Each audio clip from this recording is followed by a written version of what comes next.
할렐루야. 예, 오늘 이렇게 명절을 앞두고 이렇게 많이 찾아오셔서 감사하고요. 우리 옆 사람과 함께 인사를 좀 했으면 좋겠습니다. 가족들과 행복한 명절 되세요라고 한번 인사해 볼까요?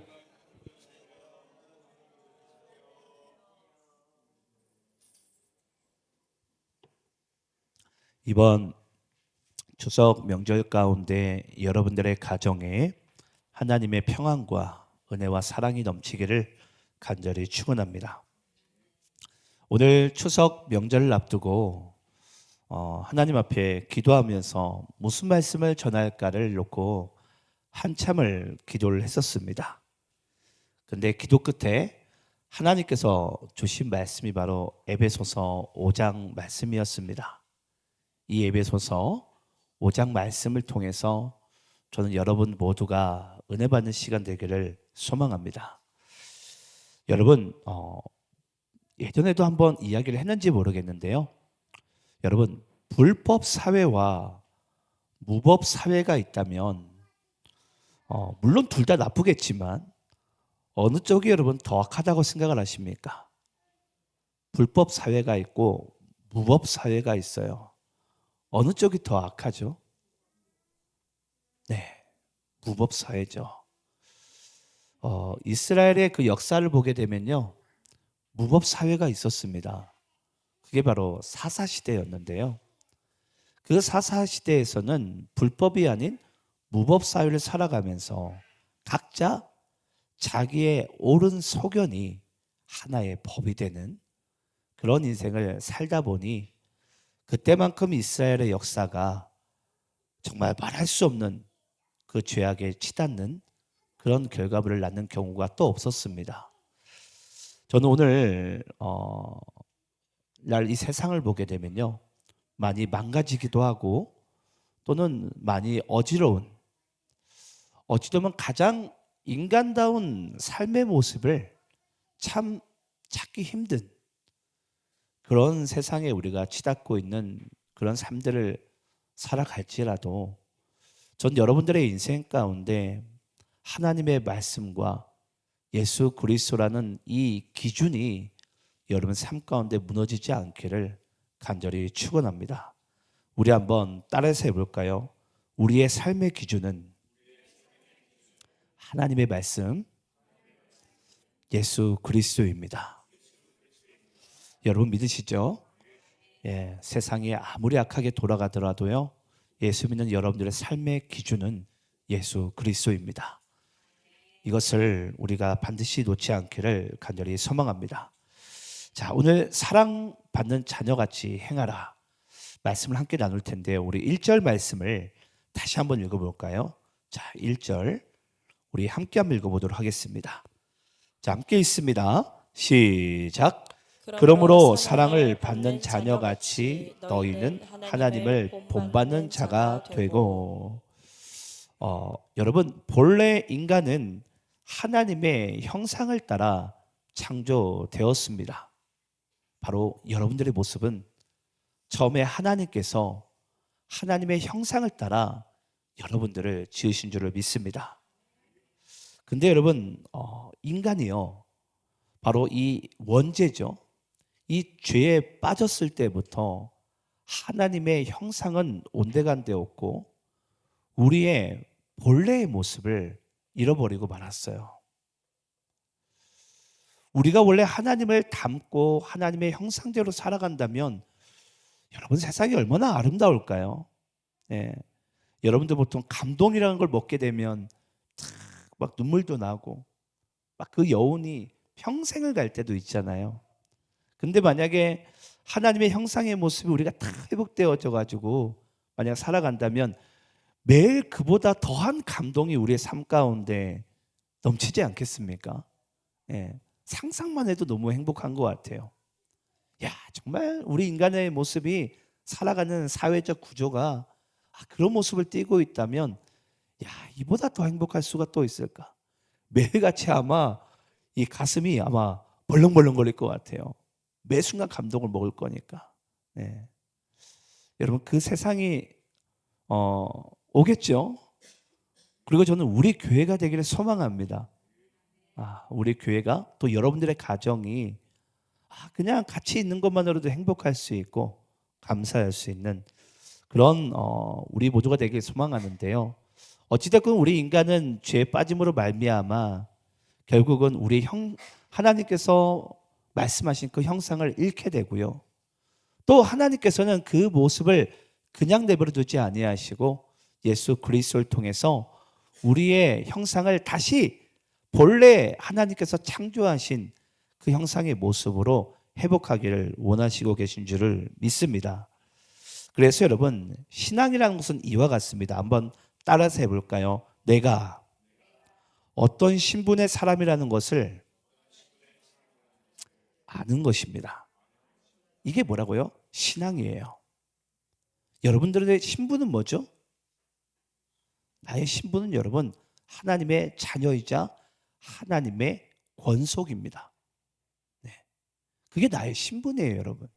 뭐 각자 사회적 신분과 가정에서 또 우리 교회에서 신분이 있으시겠죠? 하지만 여러분들의 신분은요, 내가 하나님의 자녀이자 하나님의 권속이라는 것입니다. 우리 한번 에베소서 2장 19절 말씀 읽어볼까요? 자, 에베소서 2장 19절. 자, 우리 함께 한번 읽겠습니다. 시작. 그러므로 이제부터 너희는 외인도 아니요 나그네도 아니요 오직 성도들과 동일한 시민이요 하나님의 권속이라. 네, 우리 모두는 오직 성도들 그리고 하나님의 시민, 하나님의 백성을 말하죠. 그리고 우리는 하나님의 권속이라. 그러니까 여러분, 이 교회 안에는 예수 믿는 사람들은 우리 모두는 하나님의 권속이 되는 거예요. 거룩한 주님의 성도들이라는 거죠. 그렇게 하나님께서 우리를 부르셨다는 것입니다. 근데 때로는 우리 가족 안에서도 그렇고 교회 안에서도 그렇고 우리 서로가 하나님의 거룩한 시민들이고 권속들인데 또 자녀들인데 때는 우리 안에서 이게 참 이 칼을 휘두를 때가 많잖아요. 네. 참 저도 목회하면서 그런 부분에 있어서 하지 말아야지 하면서도 참 그게 힘들어요. 오늘 우리가 나눌 말씀이 또 그렇거든요. 여러분 아시겠지만 또 명절 때 되면은 또 친인척들이 가족들이 다 모이잖아요. 또 거기서도 이상하게 하지 말아야 될 말들은 안 해야 되는데 내가 평소에 참았다면서 명절에 그냥 뭐 한 보따리 그냥 이야기를 팍 푸시는 분들이 계세요. 그러면 이제 그 명절의 분위기가 화목은 떠나가고 그냥 싸늘한 바람만 싹 불어오잖아요. 여러분, 제가 조금 이따 더 자세하게 말씀드리겠지만 우리가 여태까지 담아왔던 뭐 생각들, 감정들, 말들 그것보다 여러분 더 중요한 게 있어요. 네. 그건 바로 하나님께서 우리 모두를 사랑하신다는 하나님의 권속들이라는 것입니다. 하나님은 우리를 사랑하실 때 단 한 번도 우리에게 서운한 감정을 내비치지 않으세요. 무한대의 사랑을 주고서도 하나님은 거기에 뭐 하나님이 삐치시거나 뭐 이렇게 하지 않으세요. 하나님의 사랑은 어제나 오늘이나 또 영원토록 동일한 사랑인 줄을 믿습니다. 그 사랑을 가지고 여러분들의 가족들도 대하시고요. 또 교우들도 그렇게 대하는 명절 되길 소망하고요. 우리 한번 요한복음 13장 34절 35절 말씀도 읽어보겠습니다. 제가 한번 34절 읽고 여러분들이 35절 읽어볼게요. 자, 34절 제가 있습니다.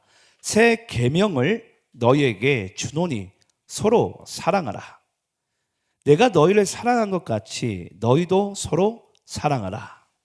너희가 서로 사랑하면 이로써 모든 사람이 너희가 내 제자인 줄 알리라. 우리가 예수 믿는 사람입니다. 그리스도의 하나님의 권속입니다라는 것을 가장 쉽고 가장 아름답게 증거할 수 있는 방법은요, 바로 우리가 서로 사랑한 것인 줄 믿습니다.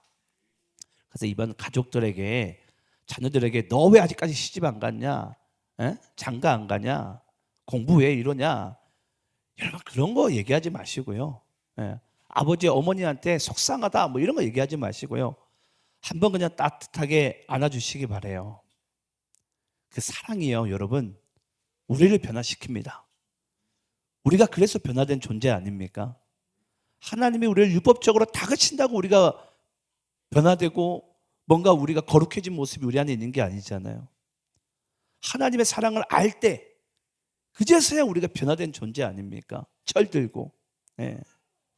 저는 제 이름이 상철인데 언제 이 철이 제대로 들려나? 예. 그런 생각을 할 때도 있어요.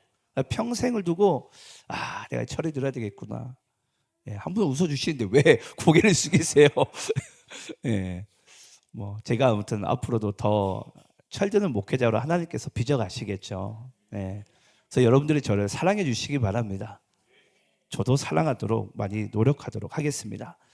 자, 그러면 여러분, 우리가 오늘 본문 말씀처럼 우리가 사랑받는 하나님의 자녀로 살기 위해서는요, 우리가 반드시 잘라내야 될 것들이 있습니다. 그게 뭐냐면요, 에베소서 5장 바로 앞장인 4장에서 등장하는데요. 에베소서 4장 25절 말씀을 우리 함께 한번 읽어볼까요? 자, 에베소서 4장 우리 25절입니다. 자, 우리 함께 있습니다. 시작. 그런즉 거짓을 버리고 각각 그 이웃과 더불어 참된 것을 말하라. 이는 우리가 서로 지체가 됨이라. 자, 그런즉 뭐하라? 거짓을 버리라. 여러분, 이 거짓을 버리라, 거짓된 것을 버리라라는 것은 쉽게 이야기하면 이와 같습니다. 나의 옛사람을 버리라라는 것입니다. 네, 나의 옛사람을. 내가 예수 믿고 난 다음에는 여러분, 우리는 새 피조물, 새 한마디로 창조의 역사가 우리의 삶 가운데 일어난 거예요. 그러면 이제 거짓을 버리라는 것은 나의 옛사람을 이제 청산하라, 나의 옛사람을 정리하라는 것입니다. 근데 참 우리가 이게 생각보다 잘 됩니까, 안 됩니까? 잘 안 되잖아요, 그렇죠? 저도 잘 안 돼요. 목사인데 아직까지 왜 이렇게 부족한 게 많은지. 어제 밤에 설교를 준비하는데 정말 회개를 많이 했어요. 하나님께서 나로 하여금 돌이키게 하시는구나. 돌이키게 하시는구나. 여러분, 우리는 신앙생활을 하실 때 이걸 잊지 마셔야 돼요. 여러분들은 그리스도 안에서 새로운 피조물이시죠? 그걸 우리가 뭐라고 이야기하냐면 신분의 변화라고 이야기를 합니다. 근데 여러분, 우리는요, 예수를 믿게 되면 신분이 변화됩니다. 바뀌어집니다. 근데 여기서 우리 한 가지가 아주 중요한 사실이 있어요. 그게 뭐냐면요, 바로 우리의 신앙의 수준은 성장해야 된다는 거예요. 우리 한번 따라서 해볼까요? 우리는 신분이 바뀐 것이지 신앙의 수준이 바뀐 것이 아니다. 그러니까 이게 뭐 해야 된다는 거죠? 더 성장해 가야 됩니다. 근데 어떤 분들은 그래요. 너 예수 믿는다며? 너 집사님이 왜 그래? 너 신앙이 도대체 왜 그런 거야? 너 성격이 왜 그래? 여러분, 그렇다고 그 사람이 예수 믿는 게 바뀌어집니까? 아닙니다, 여러분. 그 신분은 예수 믿음과 동시에 우리가 이렇게 변화되었어요. 바뀌어졌어요, 신앙의 신분은. 하지만 뭐죠? 우리의 신앙의 수준은요, 우리가 그리스도를 믿고 의지하면서 하나님께서 우리를 다듬어 가십니다. 그래서 교회 안에서 여러분, 너무 상처받지 마세요. 옆 사람으로 인해서. 너무 애달파하지도 마세요. 그건 하나님께서 우리를 예수 믿는 살아가는 날 동안에 우리를 빚어가세요. 신앙의 수준을. 그래서 여러분, 저 사람이 예수를 안 믿는 게 거짓말이 아니라, 저 사람이 예수 믿는 척하면서 지옥 가는 인생이 아니라, 예수 믿으면 그 신분은 분명하게 바뀌어집니다. 근데 중요한 것은 뭐냐면요, 우리의 신앙의 수준은 나도 그렇지만 내 옆에 있는 형제 자매들도요, 하나님께서 빚어가시는 거예요. 여러분, 우리가 가끔 복음서 보면 그게 신기하지 않으세요? 예수님의 그 제자들이 예수님께서 승천하시기 전까지는 정말 맹맹이 콩구녕 같잖아요. 철딱서니가 없으니 이렇게 없을 수가 있을까? 예수님이 예루살렘 성 입성한다 그러니까, 야, 네가 우의정할래? 네가 좌의정할래? 이런 싸움이나 하고 있는 애들이에요. 예수님 지금 십자가를 향해서 가고 있는데. 그러면서 예수님 십자가 달려 죽으실 때는 다 하나같이 예수 모른다면서 도망치지 않습니까?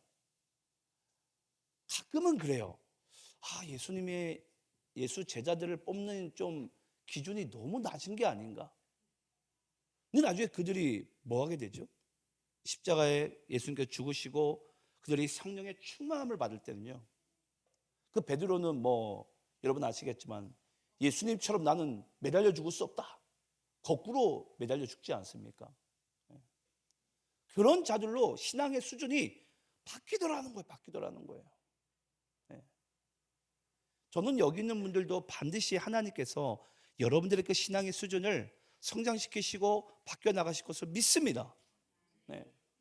그래서 교회 안에서는 여러분, 우리가 서로 내 옆 사람으로 인해서, 나로 인해서 상처받는 게 아니라, 내 옆 사람은 나의 상처를 주는 대상이 아니라 함께 뭐 하는 거죠? 성숙하고 성장해 가는 대상이에요. 그럼 뭐 해야 돼요? 서로 사랑해주고 응원해줘야 될 줄로 믿습니다. 그게 우리 안에 여러분 필요합니다. 특히 하나님의 교회에서는. 근데 교회에서 여러분 참 그런 게 우리가 참 눈뜨고 보기에 때로는 쉽지 않잖아요. 보통 우리가 일단 우리가 에베소서 우리 한번 4장 25절 말씀 읽어볼까요? 다시 4장 25절 보게 되면요, 그런즉 거짓을 버리라, 옛사람을 버리라 하면서 각각 그 이웃과 더불어 무엇을 하라? 참된 것을 말하래요. 여러분, 대부분의 사람들이 이 참된 것을 내가 이웃과 만약에 이야기를 하잖아요. 우린 보통 무슨 이야기를 하는 줄 아십니까? 참된 것을 말하라 그러면요, 우리는 팩트 폭격을 합니다. 자, 질문을 해볼까요, 여러분? 여러분, 팩트가 진리입니까? 팩트가 하나님의 말씀입니까? 아닙니다, 여러분. 제가 이게 궁금해가지고 제가 한번 사전을 좀 찾아봤어요. 여러분, 이 팩트라는 단어를 제가 찾아보니까 이 라틴어 팩텀이라는 단어에서 유래가 됐더라고요. 근데 이 팩텀이라는 이 단어를 보니까 실제로 일어난 일 또는 행동, 특히나 나중에 이게 이 팩트라는 단어가, 팩텀이라는 단어가 과학적 탐구에 자주 쓰이는 말로 가장 많이 이용되게 됩니다. 그러면 여러분, 우리 인간으로 따지면 쉽게 이야기하면 진심과 같은 게 팩트예요. 제가 여러분께 한번 질문을 해볼까요? 여러분들의 진심은 영원토록 변하지 않습니까? 수시로 변하지 않습니까? 나의 진심은. 그게 인간의 진심, 팩트라는 거예요. 근데 그 팩트는 여러분, 우리가 알 게 뭐냐면 여기서 말하는 참된 것이 아니라는 거예요. 근데 오늘 성경에서 우리에게 분명히 얘기하고 있어요. 너희들이 죄를 짓던 옛사람을 버리는 것은 우리가 다 인정하잖아요. 근데 각각 이웃과 더불어 뭐하라? 참된 말을 말하라. 팩트를 말하라는 게 아니에요. 팩트 폭격을 하라는 게 아니에요. 뭐하라? 하나님의 진리의 말을 말하라는 거예요. 하나님의 진리의 말씀을. 여러분, 하나님의 진리의 말씀의 특징이 뭔 줄 아십니까? 여러분, 하나님의 진리의 말씀이 있는 곳에서는요, 잘 보세요, 참된 것이 하나님의 진리이거든요. 그러면 참된 것을 말하라, 진리를 말하라. 왜냐? 진리는, 참된 것은 서로 지체가 되게 한다는 거예요. 이걸 조금 더 우리가 확장적으로 바라보면 어떤 의미냐면요, 우리가 교회를 뭐라 그러죠? 교회가 바로 지체이자 공동체예요. 공동체. 지체성을 가지고 있잖아요. 그러니까 하나님의 진리를 말하는 곳에 하나님의 가정이 세워지고, 하나님의 진리를 말하는 곳에 하나님의 교회가 세워집니다. 믿으십니까? 이게 바로 참된 것이라는 거예요. 팩트 폭격이 아니라, 팩트 폭격한다고 여러분들의 가정이 세워지는 게 아니고요, 팩트를 폭격한다고 우리 교회가 세워지는 게 아니에요. 저도 그런 줄만 알았어요. 저도 그렇게 오해하면서 살아갔던 것 같아요. 근데 이 참된 것이라는 이것을 보니까 하나님의 진리를 말하는 것이지, 우리가 흔히 자주 쓰는 팩트가 아니더라는 거죠. 저는 그래서 이번 명절을 맞이해서 우리 교회에, 또 여러분들 가정 가운데 이런 축복의 메시지를 주고 싶습니다. 하나님의 참된 것을 더불어 말하시기를 축원합니다. 하나님의 진리를 말하세요. 그게 우리에게는 그리스도의 복음 아닙니까? 그 복음은 우리의 가정을 세우고요, 또 우리 교회를 능히 세워나가는 줄을 믿습니다. 그래서 이 더불어 말하라는 이 참된 말에는 반드시 뭐가 있다? 지체성이 있다. 예. 한마디로 무너진 것을 다시 세운다라는 그 지체성이 있음을 여러분들이 잊지 않기를 간절히 축원합니다. 그래서 누군가가 여러분 만약에 예를 들어서 진리가 있고 비진리가 있는데 만약에 이 진리와 비진리를 우리가 분별하기 힘든 순간이 있잖아요. 때로는 뭐 거짓 선지자가 이야기를 하거나 이단들이 이야기할 때 잊지 마시기 바래요. 진리와 비진리를 쉽게 분별할 수 있는 것은요, 그것이 교회를 세우고 한마디로 지체성을 보시게 되면 돼요. 이게 교회를 세우는 말인지 가정을 세우는 말인지를 여러분들이 잘 보시게 되면요, 그게 진리인지 비진리인지를 우리가 쉽게 분별할 수 있습니다. 근데 여러분 거짓 선지자들이 말하는 것을 듣게 되면요, 그 속에 지체성이 없어요. 하나님의 교회를, 하나님의 가정들을 세워나가지 않습니다. 우리는 그걸 통해서 이것이 참된 것인지 진리인지 비진리인지를 우리의 삶 가운데 쉽게 분별할 수 있는 줄을 믿습니다. 자, 그리고 우리가 또 한 가지 알아야 될 것은 뭐냐면요, 우리 한번 에베소서 4장 27절 말씀 읽어볼까요? 자, 에베소 4장 27절. 자, 우리 함께 읽겠습니다. 시작. 마귀에게 틈을 주지 말라. 여러분, 마귀에게 틈을 주지 말라. 이것이 우리가 사랑하는 자로서 살아가는 삶 가운데 아주 중요한 부분입니다. 여러분, 우리가 마귀에게 틈을 주지 말라. 틈을 우리가 조금 더 다른 단어로 표현한다면 공간이라고 표현할 수 있습니다. 그러니까 마귀가 얼마든지 자기 안방처럼 앞마당처럼 놀아날 수 있는, 뭔가 실력을 발휘할 수 있는 그 공간을 뭐 하지 말라? 내어주지 말라라는 거예요. 여러분 잘 아시겠지만 마귀는요, 우리의 삶 가운데 영적으로 공격할 때 특히 공간 침투를 잘합니다. 정말 탁월해요. 마귀는 우리의 인생 가운데, 우리의 공동체의 삶 가운데 그 공간 침투가 틈이 보이잖아요. 바로 즉시 찾아옵니다. 정말. 그러면서 그 공동체를 또는 가정을 쉽사리 무너뜨려 버려요. 아니 이때쯤 이 순간은 아주 찰나인데 안 찾아올 것 같잖아요. 그 찰나 가운데도 마귀가요 공간 침투를 해요. 요즘에 여러분 잘 아시겠지만 미국 그 축구 리그를 MLS라 그러나요? 거기에 특히 우리 LAFC 손흥민 선수, 지금 미국 많은 그 MLS 축구 구단 그 수비수들이 하나같이 하는 말이 있어요. 골키퍼들과 손흥민 선수를 직접 막아 보니까 너무 막기 힘들더라는 거예요. 그러니까 제가 이제 보통 하이라이트를 이제 제가 제 시간 경기를 못 보니까 하이라이트 경기를 보거든요. 그러면 이쪽에 공간이 얄쌍 싶으면요, 수비수들은 인지를 못해요. 아직까지. 와, 근데 그 손흥민 선수는요, 그곳을 기가 막히게 먼저 뛰어갑니다. 네. 그러면서 이게 패스가 톡 하게 되면요, 골키퍼 이제 1대1 상황이 보통 펼쳐지게 되죠. 그러면 여러분 아시겠지만 손흥민 선수는 또 양말잡이 아닙니까? 그러니까 쉽게 이야기하면 골대로 날라올 공의 방향성이 너무 다양하니까 골키퍼가 어디를 막아야 될지를 모르는 거예요. 그러니까 그 공간 침투와 양발잡이가 쉽게 이야기하자면 그 골키퍼에게는, 그 상대팀에게는 틈이에요.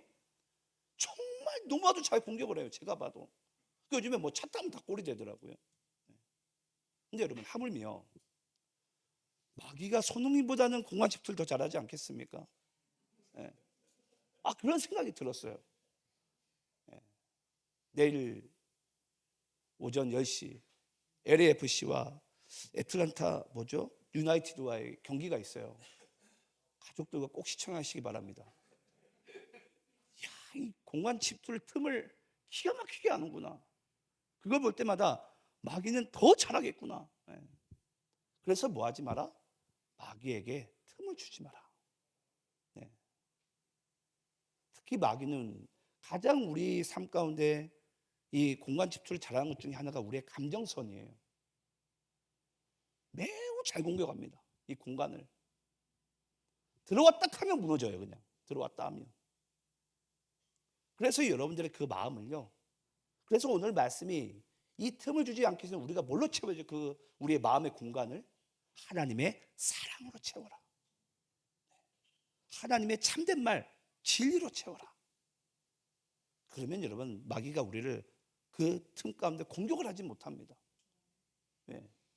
마귀가 제 아무리 뛰어난 손흥민보다 공간 집중을 잘한다 하더라도 하나님이 그 골대에 골키퍼가 되어줘 보세요. 뭐 어떻게 왜 차든 다 막아내지 않겠습니까? 우리는 이게 안 되는구나, 못 막겠구나 하겠지만 하나님께서는 다 막아낼 수가 있어요. 예.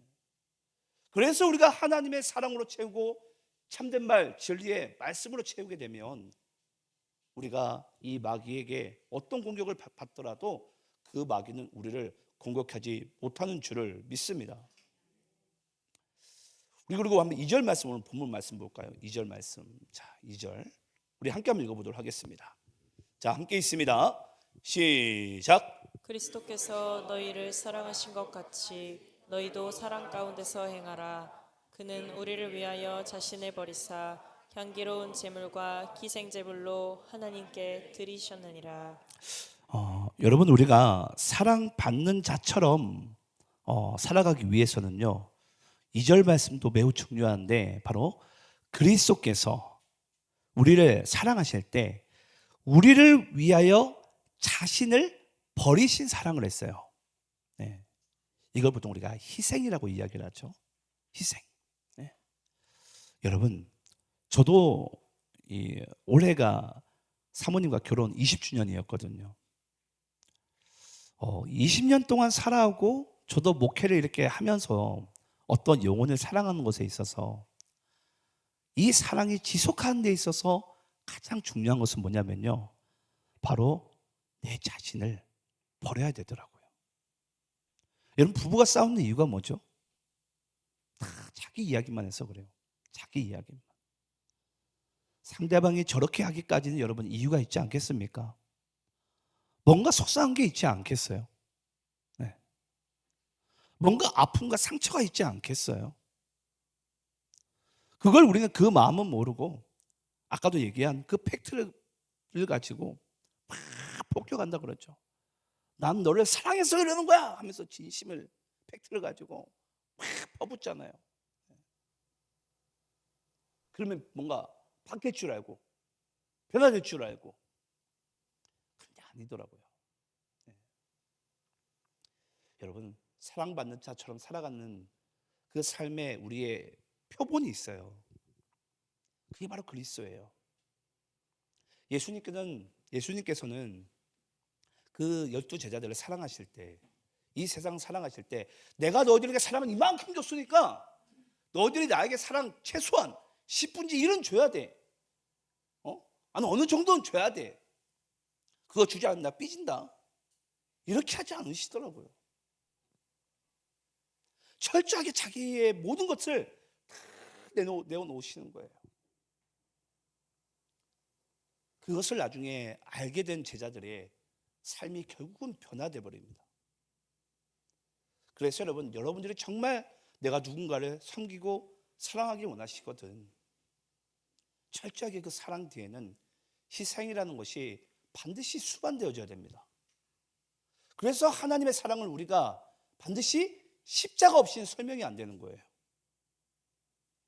그 하나님의 사랑의 증표가 십자가인 이유가 바로 그거예요. 자기 자신을 버리신 사랑, 자기 자신을 내어놓으신 사랑. 이게 뭐라고요?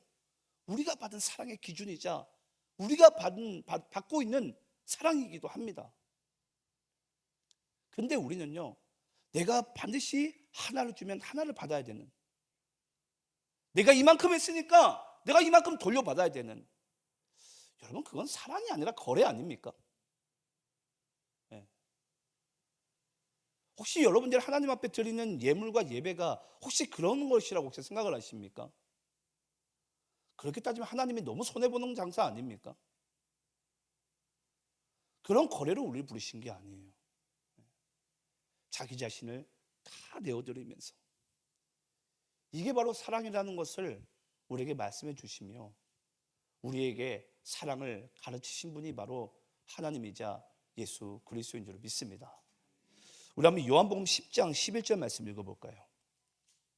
요한복음 10장 11절 우리 함께 한번 읽어보겠습니다. 시작. 너는 선한 목자라. 선한 목자는 양들을 위하여 목숨을 버리거니와. 자, 여기서도 버리거니와. 선한 목자는 양들을 위해서 자기 자신을 내어주신, 버리는 사랑을 한다라는 거예요. 또 요한복음 15장 13절 말씀 읽어볼까요? 자, 시작. 사람이 친구를 위하여 자기 목숨을 버리면 이보다 더 큰 사랑이 없나니. 여기서도 보니까 버린다. 이 버린다가 오늘 우리에게 조금 더 이해하기 쉽게끔 표현하자면 내어주다라는 것입니다. 내 자신을 내어주다. 내가 사랑하는 그 사랑하는 대상에게 나를 내어주는 것. 이게 바로 진정한 사랑의 시작이라는 것입니다. 마지막으로 그러면 갈라디아서 1장 4절 말씀 읽겠습니다. 자, 우리 함께 읽겠습니다. 시작. 그리스도께서 하나님 곧 우리 아버지의 뜻을 따라 이 악한 세대에서 우리를 건지시려고 우리 죄를 대속하기 위하여 자기 몸을 주셨으니. 예, 바로 버리신, 내어주신, 자기 몸을 우리를 위해서 내어주신 그 사랑이 오늘 죄에 빠진 우리를, 하나님과 원수된 우리를 성도로 삼으시고 하나님의 권속으로 삼으시고 하나님의 지체로 우리를 삼아 나가시는 줄을 믿습니다. 말씀을 믿겠습니다. 추석 명절을 맞이해서 정말 어떤 말씀을 전할까 하나님 앞에 일주일 내내 제가 기도를 하면서 그런 생각을 가졌어요. 하나님, 우리 교우들의 각 가정에 또 우리 교회에 가장 주고 싶은 하나님의 말씀을 주세요. 그때 우리에게 주시는 말씀은 바로 우리가 사랑받는 자녀같이 행하라. 하나님의 그 사랑은 자기 자신을 십자가에 내어주신 그 사랑인 줄 믿습니다. 그 사랑받는 자녀같이 여러분들이 명절을 보내시고 앞으로 삶을 살아가시는 그런 하나님의 권속들이 되시기를 간절히 축원합니다. 기도하겠습니다.